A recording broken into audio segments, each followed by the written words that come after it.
नमस्कार मित्रों, मैं हूं डॉक्टर उमाश्री और मैं अपने YouTube चैनल में आपका स्वागत करती हूं। मित्रों, समधी और समधन का रिश्ता कैसा होना चाहिए, आज के वीडियो में यही बताने जा रही हूं। समधी और जो समधन होते हैं, बेसिकली दो परिवारों को जोड़ने का काम करते हैं, सेतु का काम करते हैं। दो महासागर के बीच एक सेतु का काम करते हैं। समधी समधन का अगर व्यवहार अच्छा हो, आपस में अच्छी ट्यूनिंग हो, तो बिखरते हुए घर को भी बचाया जा सकता है।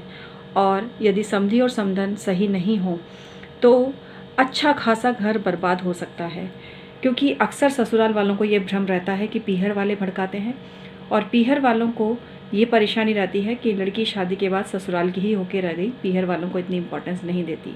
तो लड़का और लड़की दोनों कई बार पिसते रहते हैं इन दो रिश्तों के बीच में, और ऐसे में जो लड़की की माँ बाप और लड़के के माँ बाप, इन दोनों का रोल बहुत अहम हो जाता है। और ये इतना इम्पॉर्टेंट रोल होता है कि किसी भी घर को बर्बादी से बचाया जा सकता है। लेकिन कई बार छोटे छोटे स्वार्थों की वजह से, छोटी छोटी चालाकियों की वजह से, छोटे छोटे ईगो की वजह से समधी और समधन का रिश्ता अच्छा नहीं हो पाता।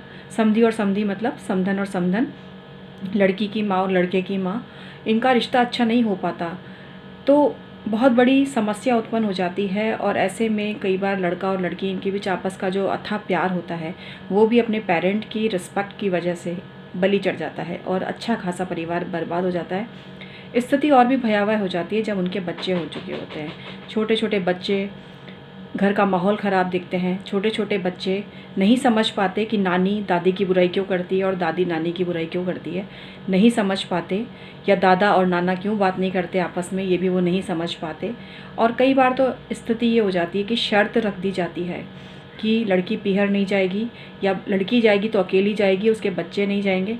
तो ऐसे में छोटे छोटे बच्चे या तो नाना के सुख से वंचित रह जाते हैं, या दादा दादी के सुख से वंचित रह जाते हैं। तो यहाँ मैं आपको यही कहना चाह रही हूँ कि समधी और समधन बहुत इम्पॉर्टेंट होते हैं और उनको समझदारी का परिचय देना चाहिए। समझदारी का परिचय देने से वो महान बन जाते हैं। कई बार बच्चों की गलतियाँ होती हैं, बेटा बेटियों की बहुत गलतियाँ हो जाती हैं, या कई बार एक समधन अच्छी होती है, दूसरी अच्छी नहीं होती है, तो भी विशाल हृदय का परिचय देते हुए रिश्ते को जोड़ने का ही प्रयास करना चाहिए। कई बार ये भी भ्रम होता है कि जो लड़के की माँ है वो अपने को ज़्यादा समझती हैं और लड़की की माँ है वो छोटी है, तो ये भ्रम भी निकाल देना चाहिए मस्तिष्क से। दोनों के पेरेंट बराबर से इम्पॉर्टेंट होते हैं, चाहे वो लड़की की माँ हो या लड़के की माँ हो।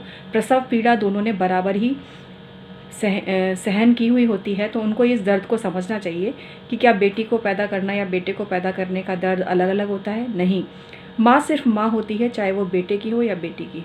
इसलिए इस बात का सम्मान करते हुए समाज में एक अच्छा ढांचा खड़ा करना चाहिए, और इसमें जो समधी और समधन का एक मधुर रिश्ता है उसकी गरिमा बनाने से ये रिश्ता इतना महान और मधुर रिश्ता बन जाता है, और परिवार का माहौल बहुत खुशनुमा बन जाता है। और जब परिवार का माहौल खुशनुमा होता है तो उस घर के बच्चे निश्चित रूप से तरक्की करते हैं और आगे बढ़ते हैं। इसलिए मैं यही बोलूँगी कि समधी और समधन, इन लोगों को आपस में अगर कोई मनमुटाव भी है या कोई छोटी छोटी बातों को लेके कुछ कन्फ्यूज़न है या वैर भाव है, तो उसे मिटाकर संबंधों को अच्छा करने का प्रयास करें।